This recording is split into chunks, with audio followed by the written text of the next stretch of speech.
Hey Lawrence, welcome to Sibling Rivalry. The rivalry which I am winning.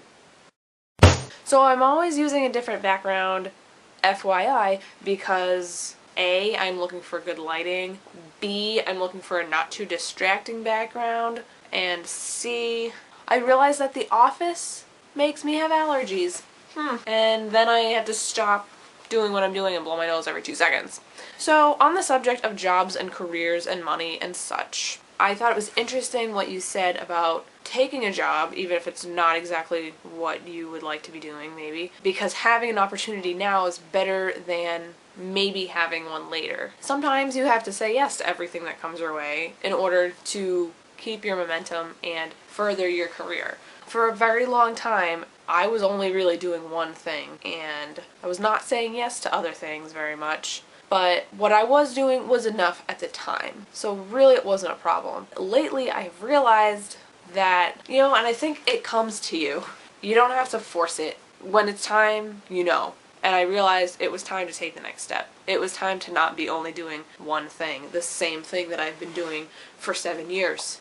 As I look for opportunities to take the next step and to do something bigger and better, I am also on the side kind of saying yes to other smaller opportunities that are still stretching me and are still more than what I was doing before. So that's kind of what's going on right now, and probably a few of you actually know what I'm doing and it makes sense, and hopefully this makes enough sense to the people that don't know what I'm doing. Also, your comment about the friends versus enemies thing, I think that plays into this a lot, because I've realized, there's different levels. There's different situations here. I have a situation of someone at work who is great and very helpful to me, but I realize that I depend on them too much sometimes, so I need to do some things, some other jobs without them there, so that I can learn better for myself and not depend on this person. So in a way, you could say, like the friends versus enemies thing, they were a friend, they were being helpful, but they weren't pushing me to be better, in a way.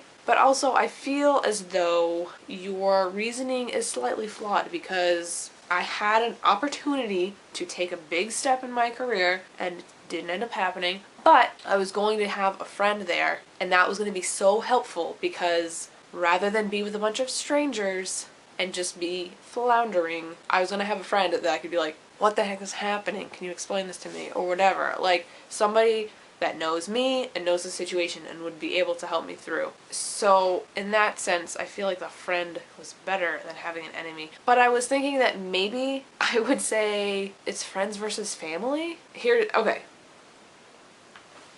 It's this. Enemies would say, your videos suck, I hate you. Friends would say, your videos suck because you just ramble the whole time and they're not interesting. Family would say, I love your videos. They're so great. Why do you love them? I don't know. Sometimes enemies can be helpful, like you said, because they're not afraid to hurt your feelings. But I think sometimes we need more friends like that will tell you the truth, but they can do it in a way that's helpful to you. And I think that's the difference. Is that friends know you, they know your situation and your background, and they care about you, and they can help you. You want friends who are able to communicate to you, that know you, whereas sometimes a family type person, they just want you to be happy, and they just want to support you, but they don't, I don't know, maybe they don't want to interfere, I don't know. So to sum this all up, my point here is don't be afraid to take the next step. Do what you need to do in your life, even if it changes everything. Even if you can't imagine changing your life in this great way, you gotta take the next step and move forward. Do things that are gonna make your life better. Sometimes it's okay to just sit where you are and keep chugging away at what you're doing, and especially if you're in a good situation, that can be a very pleasant thing to do with your life. But you'll know when it's time to take the next step. Don't be afraid to take it. Why, yes, I dyed my hair. Thanks for noticing.